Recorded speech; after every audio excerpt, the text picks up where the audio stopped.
ಆ ಹೆಣ್ಮಗಳು ಒಂದು ವೇಳೆ ಲವ್ ಜಿಹಾದ್ ಅಥವಾ ಪ್ರೀತಿನೇ ಮಾಡಿದರೆ ಆ ಹೆಣ್ಮಗಳು ಯಾಕೆ ಓಡಿ ಹೋಗ್ತಿದ್ರು? ಆ ಹೆಣ್ಮಗಳು ಯಾಕೆ ಈ ಬಲಿ ಆಗ್ತಿದ್ರು?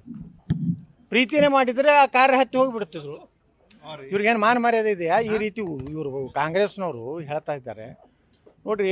ಈ ರೀತಿ ಆದರೆ ಇದು ರಕ್ಷಣೆ ಮಾಡ್ಯಾರವರು ಕರ್ನಾಟಕದಲ್ಲಿ.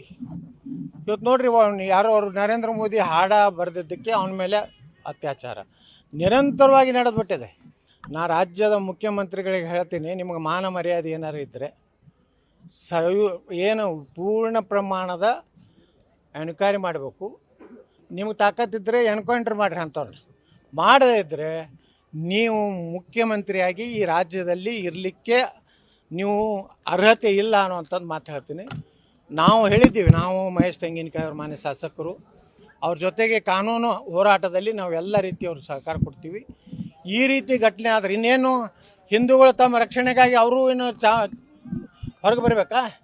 ಅವರು ಆಯುಧಗಳನ್ನು ಇಟ್ಕೊಂಡು ಅಡ್ಡಾಡ್ಬೇಕಾ? ಇನ್ನು ಹಿಂದೂಗಳು ಹೇಳಿಬಿಡಿ, ನಮ್ಮ ರಕ್ಷಣೆ ನಾವು ಮಾಡ್ಕೋತೀವಿ. ನಿಮಗೆ ಸರ್ಕಾರಕ್ಕೆ ಆಗಲಿಲ್ಲ ಅಂದರೆ ಅವರು ಗಾಂಜಾ ಸೇರಿ ಗಾಂಜಾ ಇದರಲ್ಲಿ ಬಂದು ಇಂಥ ಘಟನೆಗಳನ್ನು ಮಾಡ್ತಾಯಿದ್ದಾರೆ. ಪೊಲೀಸರಿಗೆ ಬೆದರಿಸ್ತಾ ಇದ್ದಾರೆ. ಒಬ್ಬ ಪೊಲೀಸರು ಗಾಂಜಾ ಸೇರೋದನ್ನು ಹಿಡಿದ್ರೆ ಎಲ್ಲ ನಿನ್ನ ಮನೆ ನೋಡಿ ನಾನು ನೋಡ್ಕೋತೀನಿ ಅನ್ನೋಷ್ಟು ಮುಸ್ಲಿಮರಿಗೆ ಇವತ್ತು ರಾಜ್ಯದಲ್ಲಿ ಧೈರ್ಯ ಬಂದಿದೆ.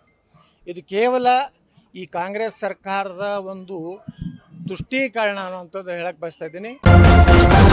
ನ್ಯೂಸ್ ಫಸ್ಟ್, ನಿರ್ಭೀತಿಯಿಂದ ನಿಮ್ಮ ಪರವಾಗಿ.